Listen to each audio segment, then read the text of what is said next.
10대 초중반의 청소년들이 사이버 도박 중독 치유 캠프에 모였습니다. 이들은 사설토토나 경마 같은 불법 도박을 어떻게 처음 접했을까?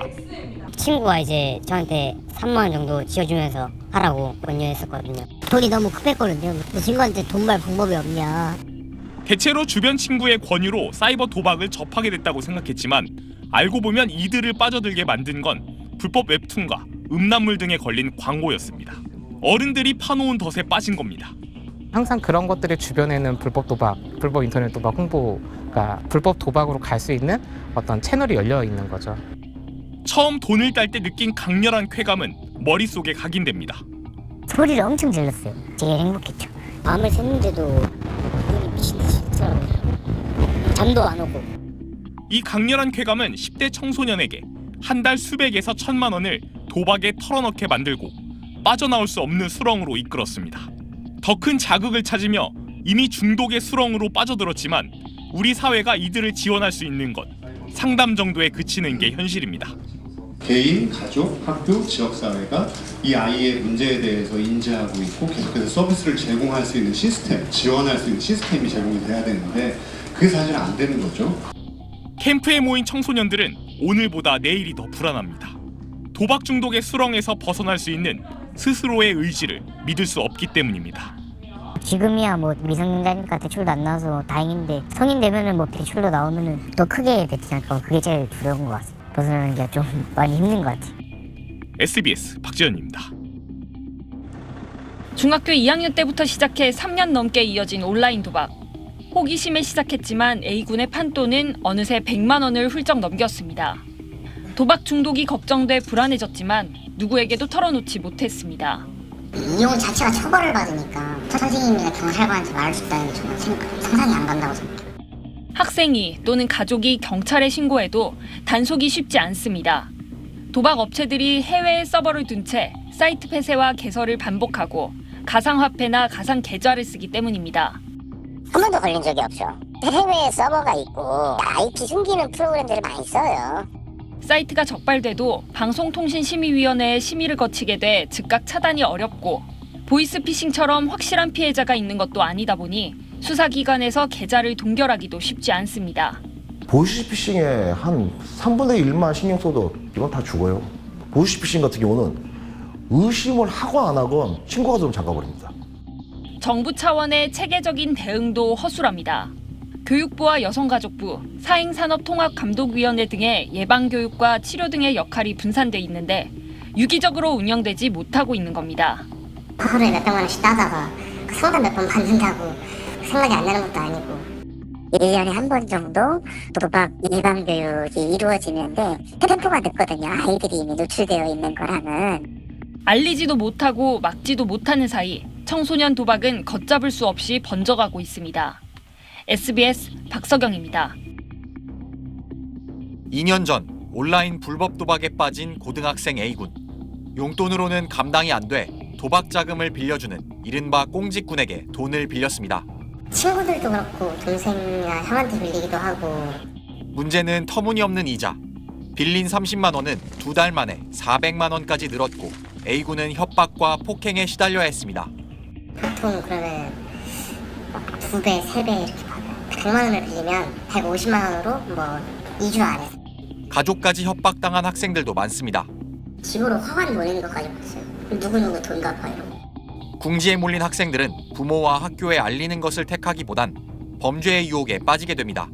폭행과 갈취, 절도, 사기 등 2차 범죄로 이어지는 겁니다. 돈을 구하기 위해서는 본인들이 직접 일을 한 경우는 쉽진 않으니까 중고거래 사기 통해서 돈을 받고 그 돈으로 이제 도박을 다시 하는 경우도 있고 아니면 절도. 심지어 성매매 범죄로까지 이어지는 경우도 있습니다. 자기가 아는 친구들한테 성매매를 시키는 거죠. 사기가 어떤 뭐 커미션처럼 받기도 하고 근원을 아마 따져가 보면 그 도박과 관련된 것들이 있고. 지난해 미성년자가 도박비를 마련할 목적으로 범죄를 저질렀다가 경찰에 체포된 사례는 130여 건. 하지만 경찰 신고 자체를 꺼리는 또래 집단의 특성을 고려하면 드러나지 않은 범죄는 더 많을 걸로 추정됩니다. 범죄를 저질러서 그 돈을 어디다 사용했는지를 살피면 도박 사이트에 사용하는 경우가 많이 있습니다.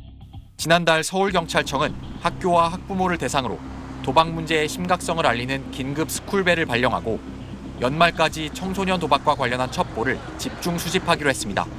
SBS 박재현입니다. 50대 A씨는 평일 아침 출근 대신 아들과 정신병원으로 향합니다. 고등학교 1학년 아들의 도박 중독을 치료하기 위해서입니다. 중1 때부터 3년 동안 불법 온라인 도박에 쓴 돈이 5천만 원이 넘습니다. 사다리 게임, 달팽이 막 이런 것들이 그냥 우리가 인터넷 상에서 할 수 있는 게임, 굉장히 충격이었죠. 금전에 오고 간 거. 아들의 도박을 멈추기 위해 A씨는 경찰 신고는 물론 불법 사이트 운영자에게 직접 연락해 접속을 막아달라고까지 사정했습니다. 하지만 아들은 도박 자금을 마련하기 위해 중고 물품 사기 범죄까지 저질렀습니다. 도박 충동을 못 이길 때면 벽을 부수거나 소리를 질렀습니다. 갈수록 악화되는 상황에 극단적 선택까지 생각했던 A씨를 붙잡은 건 아들의 편지였습니다. 저도 아버지랑 다시 옛날 모습으로 돌아가고 싶어요. 저도 이겨내고 싶어요. 아빠 도와주세요. 울었죠, 제가. 지금도 좀 울컥해지는데. A씨 가족만의 일이 아닙니다. 전국 초중고 학생들 18,000여 명에게 물었더니 10명 중 4명이 도박 경험이 있다고 답했습니다. 계속 하는 애들은 거의 7, 8명은 반의 남자들 절반 이상은 계속 하는 것 같아요. 도박에 쓰는 자금도 상상을 초월합니다. 제가 한 달에 1억 6천까지 땄어요. 1억 6천을 따고 이제 1억 2천을 잃었어요. 또래 사이 전파력이 크고 말하기 전까진 알 수가 없어 수치에 잡히지 않는 인원이 더 많을 거란 분석입니다. SBS 박서경입니다. 카지노처럼 딜러가 앉아있고 돈을 걸자 카드 게임이 진행됩니다. 사다리와 레이싱 등 청소년들이 좋아할 만한 단순한 게임들도 수두룩합니다. 불법 도박 사이트의 게임들입니다. 무료만이 10,000원 지급하고 있습니다. 가입 초총 30% 있고요. 10년 넘게 도박 사이트를 운영하고 있는 A씨는 청소년들이 주된 이용자라고 말합니다. 어린 친구들의 이용자 수는 좀 많은 비중을 차지하고 있습니다. 중요하죠. 청소년들을 유인하기 위한 무차별 광고와 무료 도박머니 제공은 기본. 가장 많이 쓰는 방법은 친구를 데려오면 도박 금액의 일정 부분을 수수료로 주는 추천인 제도라고 설명합니다. 도박 사이트를 많이 이용하는 이른바 모집책에게 추천인 코드를 주고 가입하는 사람들이 이 코드를 입력하면 모집책에게 도박머니를 주는 방식입니다. 어린 친구들이 또 추천을 해주는 그런 속도가 굉장히 빨라요. 막 40, 50명 막 그렇게. 왜냐하면 그 친구들은 항상 모여있고. 한 학생이 200명을 데려오기도 했습니다. 모집책이 친구를 이른바 새끼 모집책으로 두는 다단계 방식도 이용됩니다. 내가 10%를 받았잖아요. 그럼 10% 받은 거에 또 5%를 이런 식으로 다단계로 계속. 이런 식으로 도박에 발을 한 번 디디면 쉽게 발을 빼지 못하도록 각종 수단을 동원합니다. 전화랑 문자 와서 뭐 몇만 원 쿠폰 챙겨주겠다. 다시 이용해라. 안 하다가도 다시 그런 것 때문에 하게 되는 경우도 있고 하는 것 같아요. SBS 박재현입니다.